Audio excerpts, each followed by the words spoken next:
Colby and Chip. New Metal Week. Trapt. T-R-A-P-T. That's the other thing about new metal is everything was spelled wrong. Like on purpose. And I want to say that started with Korn. Yeah. Because they had it with a K.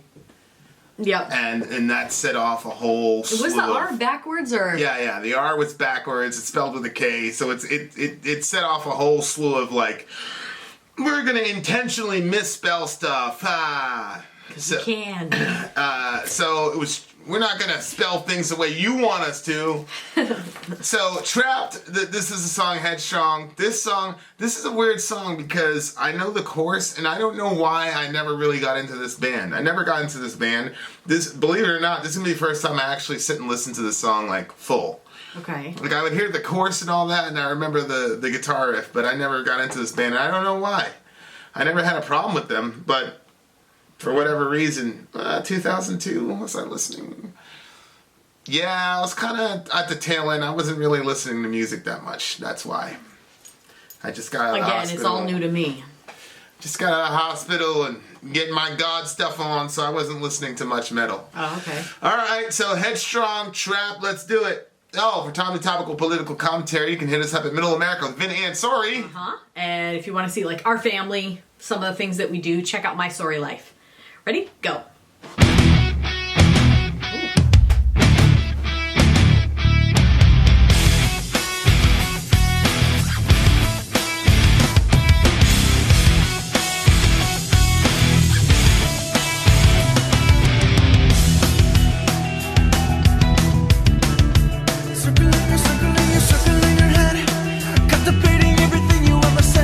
Now I see the truth, I got it down. A different motive in your eyes, and now I'm out.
definitely a fan of that. First song. That's the first song on the record.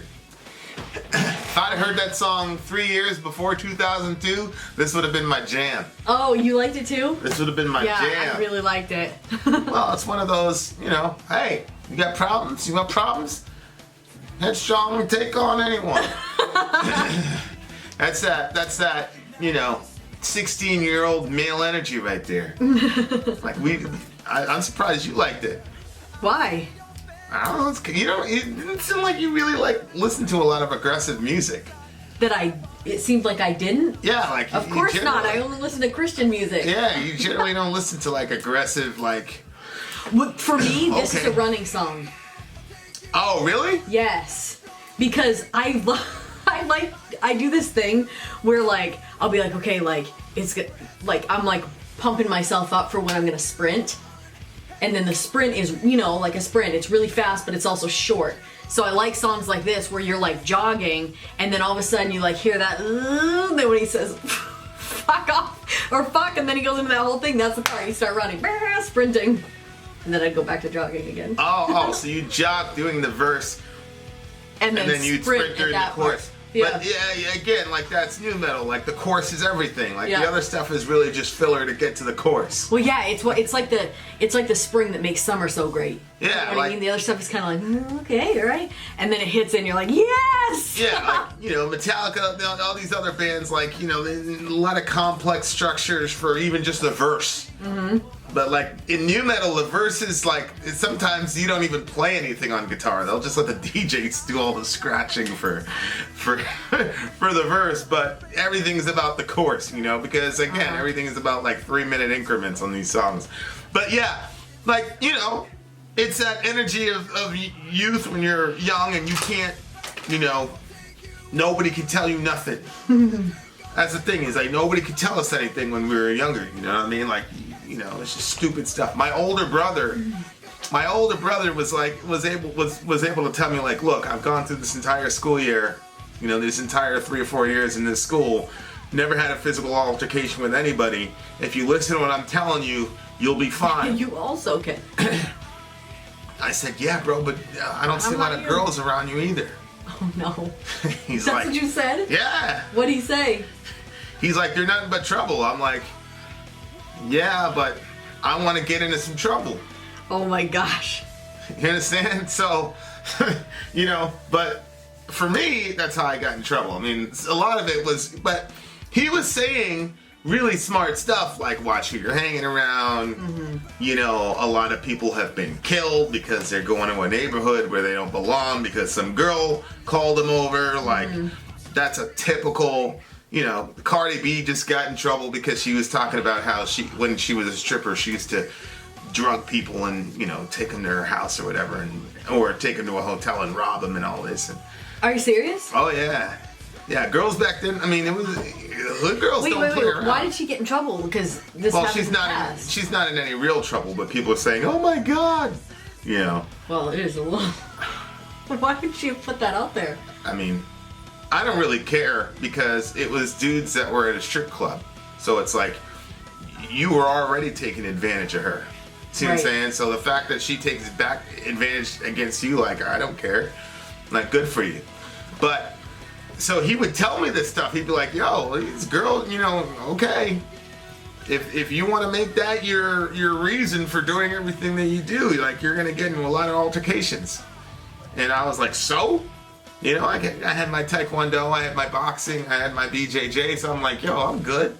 I'm let somebody, I wish I never would. Oh my gosh. And all that dumb shit. And then, and then I realized very quickly after the first altercation that, good for you with your years of boxing and martial arts or whatever. They don't care about that. This guy's got a box cutter. What's all your jujitsu gonna do then? Nothing. Jeez. Contrary to popular belief, jujitsu is not gonna do shit against the box cutter. Trust me. Trust me. Doesn't do nothing. So, but it's that young, sort of ignorant, stupid, you don't know what you don't know. Some people just have to learn the hard way. My older brother, he's just a special dude, man. he was just a special dude. Like, he didn't have a father figure, and nobody taught him anything, but he was just able to sit back and analyze stuff and go, okay, then cool. Yep. I'm just not going to talk to any of these broads. I'm going to just, like, keep my head down, go to school, and do whatever. I wasn't that type of guy. Like, you know, I wanted to get into, you know, I wanted to get in, see, like, okay, what's going on? And, you know, when you're young like that, you think that because you're not scared, it somehow insulates you from stuff. Like, people think, but when you're young, that's like you think that just because you're not afraid means that you're some sort of tough guy. Yeah. Well, you feel invincible. Yeah. Well, yeah. Yeah. I mean, everybody felt invincible. You know, like. But a lot of my feeling of invincibility came from the fact that I genuinely wasn't scared of anything or anyone when I first started going to school. Because I was so confident in my ability to physically handle myself that, you know, when you do, you're not afraid of anything. And then, you know, after I handled a couple people, then weapons started getting pulled, and then I start seeing people get, you know, $150s in front of me, you know, like, it's not a game. Like, it's really $150. Like, this dude really has 150 stitches. Like, it's no joke. Then you start going, oh, and this guy got shot because he was looking at somebody the wrong way, you know, like, and then you're like, then you start getting scared, you know, but by that time, now you have your reputation and people think about you, and it's just crazy stuff. So, you know, I knew what my brother was doing. Like, my brother, and, you know, I'm watching all these documentaries about Chicago. My brother would have been able to make it through Chicago start to finish. He'd have been fine. Because my brother knows how to, like, identify bad pockets and stay away from them. Whereas me, I'm watching these documentaries. A lot of these dudes are getting shot up because they're going to some girl's house in the wrong neighborhood. It's like, well, okay, all right. And it doesn't matter if you're carrying something. It doesn't matter. Like, you're not in your neighborhood. It's not your area. Right. You're done. Right. So. But, you know, I love the song because I like that attitude. Like, it's really corny and stupid. Back off, I'll take you on. Headstrong, I'll take on anyone. This is stuff I would listen to, like, when I'm doing bag work. You know what I mean? Like, you know, when I need to do, like, you know, 60 roundhouses in a minute. Like, this is a song right here. Remember when we used to do those back and forth, you know, roundhouses with the bag? Oh, my word, yeah. That is a crazy cardio workout, man. And painful. Yeah, I used to. Yeah. I'm like, but it's bruising my leg. Yeah, I used to have those virgin shins. I'm like, so what?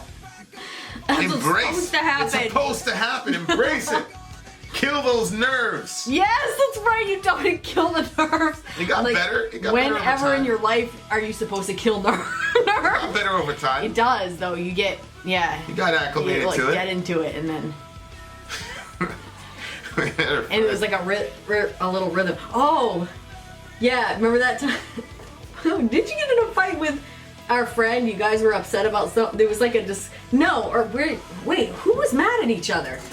Was it you and me were mad at each other, or you and her? And then she said, the bag. Yeah, she had this plan. She was like, okay, you kick the bag, Dumb and you shit. say what. It was like those. Shit's funny as hell. It was cute though that she came up with the plan. Dumb as hell. Yeah, but. Yeah. Do you remember what we were mad about? Do you remember? I don't know what I was mad about. I don't remember what it was either. But, we were just friends at that time. Conclusion. First of all, wait a minute. I don't know what verse 1 though. Like verse 1, I was like, whoa, I can relate to that. Like circling your head, contemplating everything you ever said. Now I see the truth. I got a doubt, a different motive in your eyes, and now I'm out. See you later. Like. I like do that, like where I'll like rethink about stuff, think about the conversation, think about what the person said, think about, and it might not even be, the context might not even be correct. I might be thinking of something that someone said in a different discussion, and then that bleeds into this discussion, and then like, and he's saying a different motive in your eyes, like, I think like, so like there was a person in my life that I could like by looking at them, like I could tell what was going on, you know what I mean? And so I like knew a lot of things just by looking. You're not like that. You're very hard to read. And so a lot of times like I have like an assumption that I'm like, no, I think I'm definitely right about this. And then I'll be dead wrong. But it'll all start. So like that part like to me meant something, but then it didn't even match the song. So I'm like, what do you think first one is about? Well, how would that not match the song? He's saying he sees the person's motives, and the motives are not good, obviously. Mm-hmm. And that the person wasn't being straight up with them. So he's basically saying, all right, you know, I'll take you on, whatever, blah, blah. Oh, okay. You know what I'm saying? Yeah. But every time I hear somebody that claim they know somebody else's motives, I'm always like, okay, here we go. Because human beings are so complex that most people don't even know their own motives for why they do what they do. So it's really, it's always strange to me when I hear somebody that claims that they know another person's motives. Well, maybe not motive, but like know like if they're up to something. You know what I mean? Yeah, I mean, that doesn't really change much for me. Like, especially, you know, like when you're...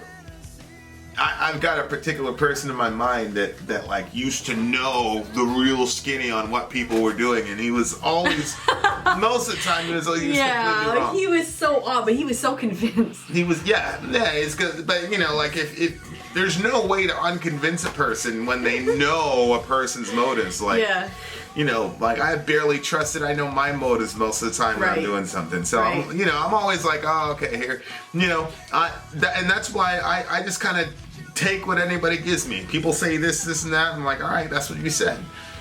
And then, you know, you find out the motives later when you apply what they claim they really said or believed, and then they're like, no, I didn't really. And it's like, oh, okay, so you didn't really mean that. But I can't tell what a person's motives are ultimately until, you know, I see it played out in the real world. Then I can go, okay, this is what Homeboy was trying to do. You know, I have suspicions, but to claim you know somebody's hidden motives, I don't know, man. That's crazy to me. And when I say crazy, like I mean literally. Like most of the people that I've ever met that really, I'm not talking about like, oh, I pieced together these actions and this is what the person's doing, but it's like, I know what you're really thinking. And they point at you and their eyes are all crazy. Most of them have had some form of mental illness. Most of them. And of course, I'm not dissing mental illness because I've got mental illness. I'm just saying, like, that's usually, in my experience, people. Like, okay, you're crazy. That's, you know. Okay. I'm not sure how to take this discussion. What do you mean? Because I just got done saying that there was somebody that I, like, knew what was up. And then you're like, anybody that says that, I automatically know they have mental illness. Well, no, I mean, you're talking about, well, I do think you have mental illness, but you're talking about a specific person that you've known in your life. You're not saying you're the type of person that knows everybody's motives. Oh, no. That's what I'm talking about. Like, you know, when Johan comes up and says he didn't steal a cookie and there's a bunch of cookie around his mouth, of course, like, I know what he's doing. Like, I can see through what his motives are. I'm just saying, that's because he's my son and he lives with me and I homeschool him, so I'm, like, literally around the kid 24/7. That's not the same thing as knowing the real motives for why people, you got people that know the real reason Trump did this or know the real reason this newscaster did that. Like, how can you know that? Mm-hmm. Like, it's ridiculous. That's the stuff I'm talking about, like the wild out crazy conspiracy nuts. I've never, well, you know, I've never heard you say that about a whole slew of people. When did you say that about people? No, I just that person. Oh. Yeah. What do you give the song? Oh my word, I'm sorry. I keep having these Braxton Hicks. Hold on, honey. Okay. I'm about to have a baby. Okay, I'll cut that out. You shouldn't. Oh, yeah, wait for my face to stop getting so red. If this baby doesn't come early, I'm gonna be so surprised. Alright. What do I give this song? Oh, I really liked it. I'm giving it a 10. It's a 7 for me. Oh my gosh, a 7. I really liked it. I'm definitely going to do this for bag work for sure. It's a good bag work song for sure. But as far as like, you know, it's a very repetitive song and he's not really saying much. But that's new metal. Yeah. 7. Well, I mean, if you know it's new metal and that's what they do, like why aren't you rating on a new metal scale. I'm not gonna do that because there's a lot of there's some new metal songs that are good. You know the Oh, I thought this like, one was great. Like Mudvayne, like they were trying to do something different. Slipknot, Korn, So this was just a run-of-the-mill song, repetitive chords, very catchy. Didn't really go anywhere musically. The guitar work didn't go anywhere. Like I'm not like. I don't want to break down the song and totally criticize it, but that's why it's getting a 7 for me. I just felt like it was lazy. Like these are songs that you can write 3 or 4 of these songs in about 30 minutes. Like we can write a new metal song. We should probably what we should do is we should write a new metal song and then release it at the end of New Metal Week. That would be fun. We could do 3 minutes of a repetitive riff over and over. Vin out. Sori out. Gone.